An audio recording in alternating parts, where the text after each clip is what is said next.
ჩვენ ახლა ძალიან გაგვიმართლა, რომ მთავარანგელოზთა ქართულ ტაძარს ვნახავთ სომხურ კვარტალში. ეს დაკეტილი ტერიტორიაა, privat ესე ამბობ private და ჩვენ ახლა უნდა წავიდეთ და ვნახოთ ქართული საუნჯე, რომელიც ამჟამად სომხურ ეკლესიას ეკუთვნის, მაგრამ ეს ტაძარი საკმაოდ გვიანობამდე იყო ქართველებისა. ჩვენ აქ მთელ ისტორიას ვერ მოგიყვებით, იმიტომ რომ ძალიან შეზღუდული დროით ვართ და ტაძრის ისტორიას მოგიყვებით კადრის ფილმმა, იმიტომ რომ სხვა გამოსავალი ახლა არ გვაქვს. კიბი აქ აი ეს არის. მოვედით მთავარანგელოზთა ტაძართან. მოდი ერთადერთი ქართულ მემკვიდრეობაზე ვისაუბროთ კადრ გარეთ, ერთადერთი ვთქვათ, სად მოვედით ახლა თვითონ ქართველებს რატომ ჰქონდათ აქ აშენებული ტაძარი. ეს არის ბიბლიური ადგილი, როდესაც გეცემანიაში მაცხოვარი შეიპყრეს, შეპყრობილი მაცხოვარი პირველი სადაც მოხავთ მღვდელმთავარ ანასთან. შემდეგ მიყავთ უკვე კაიაფასთან სიონის მთაზე. ეხლა ჩვენ რო უხეშად გაჩვენოთ, დაახლოებით რაზეა ლაპარაკი, გეცემანი არის იქით მხარეს, მოყავთ აქ ანას სახლში, ანა მღვდელმთავარია, კაიაფას სიმამრეა, სიონის მთა არის უკვე იქით. შემდეგ იქით მიდიან სადაც კაიაფასთან ჩაამწყდებენ მაცხოვარს ჭაში დილამდე, სანამ პილატე გაიღვიძებს. როდესაც მოყავთ ანასთან მაცხოვარს აფურთხებენ, შეურაცხყოფას აყენებენ და რატო ქვია მთავარანგელოზთა ტაძარი. და მთავარანგელოზი ფრთებს ააფარებს შეპყრობილ გაკოჭილ მაცხოვარ სახეზე, რომ მას აი ამ დაუნდობელმა ადამიანებმა მორიგი შეურაცხყოფა არ მიაყენონ. მოდით შევიდეთ და ნახოთ თავად ტაძარი სად არის.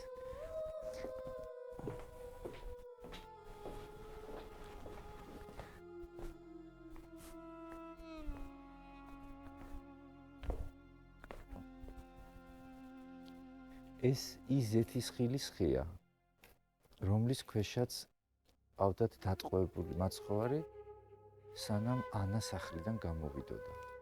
სწორედ აქ შეურაცხყოფდნენ და სწორედ აქ ააფარა მთავარანგელოზმა თავისი ფრთები უფალ სახეზე.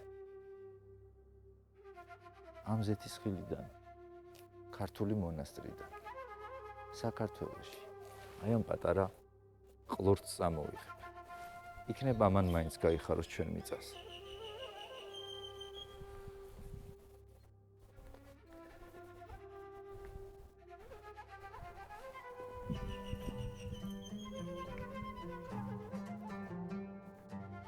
ჩვენგან ხელმარცხნივ მთავარანგელოზთა ტაძარია, რომელიც წმინდა ანას სახლის ადგილას აუშენებიათ. სამწუხაროდ ტაძარი თითქმის არასოდეს ღია არ არის და მნახველებსაც არასოდეს უშვებენ. ამიტომ ტაძრის შიდა ინტერიერის გადაღება ჩვენც ვერ მოვახერხეთ. ჩვენ ახლა მთავარანგელოზთა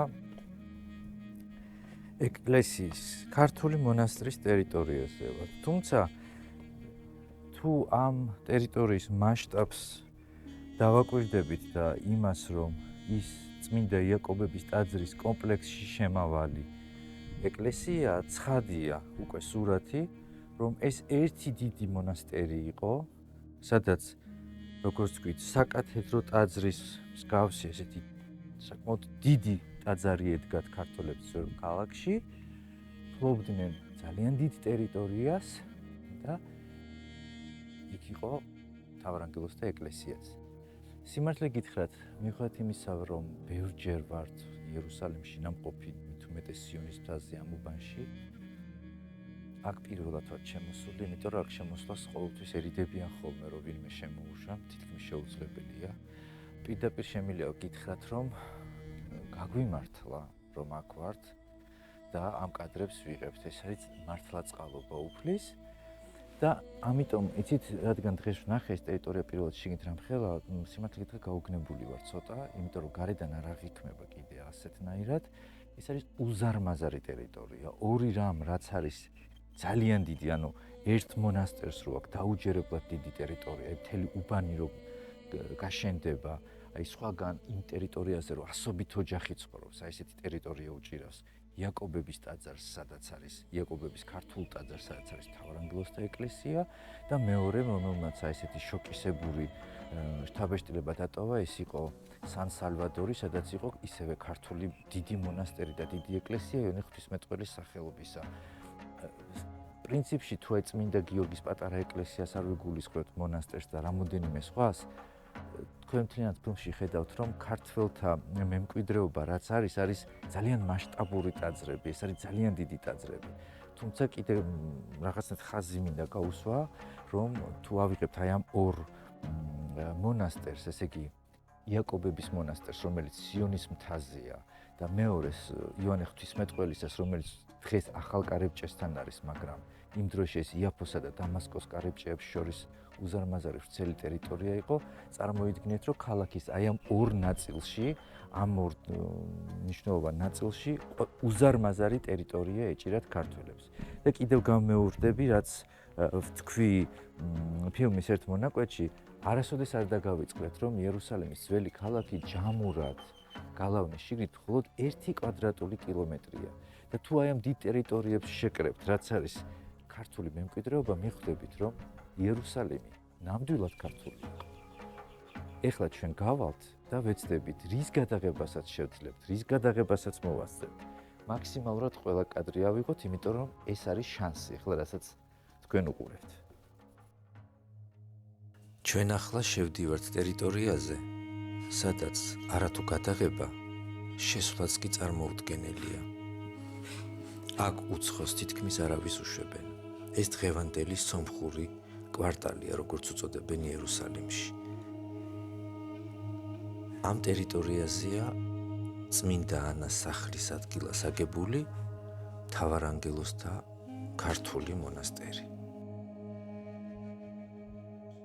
თქვენ ახლა სრულიად უნიკალურ კადრებს ნახულობთ, თითქმის შეუძლებელს გადასაღებად. ამ მონასტრის შესახებ საკმაოდ ბევრი ცნობა გვაქვს და ისიც ვიცით დაახლოებით რა პერიოდში დაკარგეს ქართველებმა. არსებობს ვარაუდი, რომ ეს მიწა შესაძლოა პეტრე იბერსვე შეეძინა, ხოლო მონასტერი შედარებით გვიან აგებული იყო. 1493 წელს იერუსალიმის მონასტრებს აღწერს ჰაინრიხ ფონ ზედლიცი.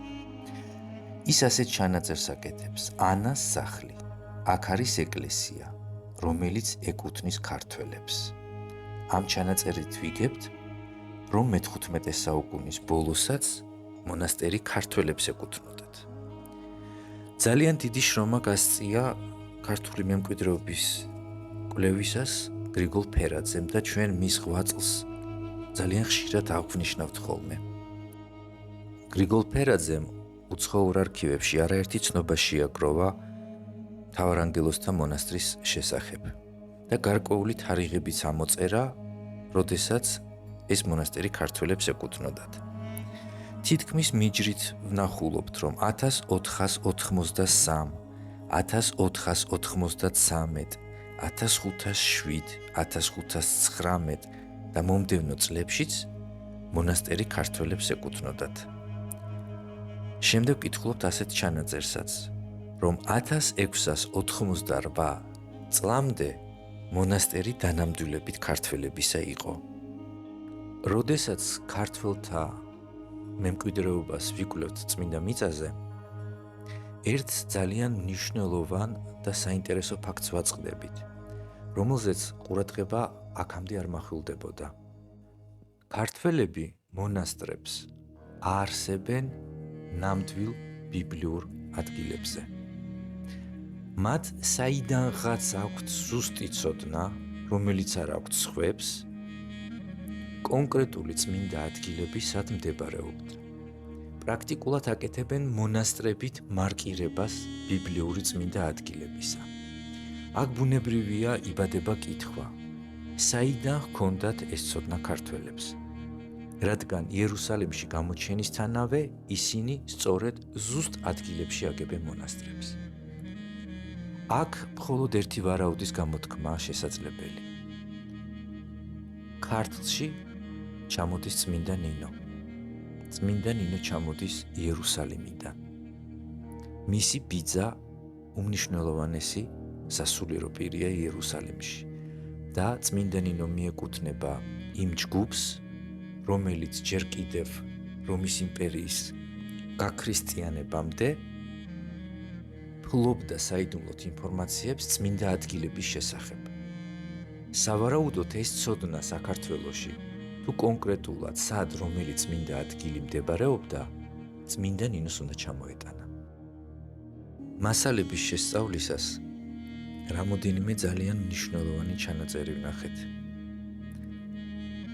ერთ-ერთი ასეთია. 1300 წელს იერუსალიმის ქრისტიანებმა შეძლეს ეთხესასწაულად აღდგომა. მონღოლთა ხანმა ყაზანმა სომხეთის მეფეს ის მიწები დაუბრუნა, რომლებიც მას სულთანმა წაართვა. თავის ძმას სირია მისცა, ხოლო ქართველებს იერუსალიმი. ასევე მნიშვნელოვანი ჩანაწერია შემდეგი. 1207-1208 წლებში ქართველები ურიცხვი მეომრით ილაშქრებენ ურწმუნოთა წინააღმდეგ და უკვე დაიპყრეს 300 ციხე და 9 დიდი ქალაქი. ისინი გაათავისუფლებენ წმინდა ქალაქს და ყველა ურწმუნოს დაიმორჩილებენ.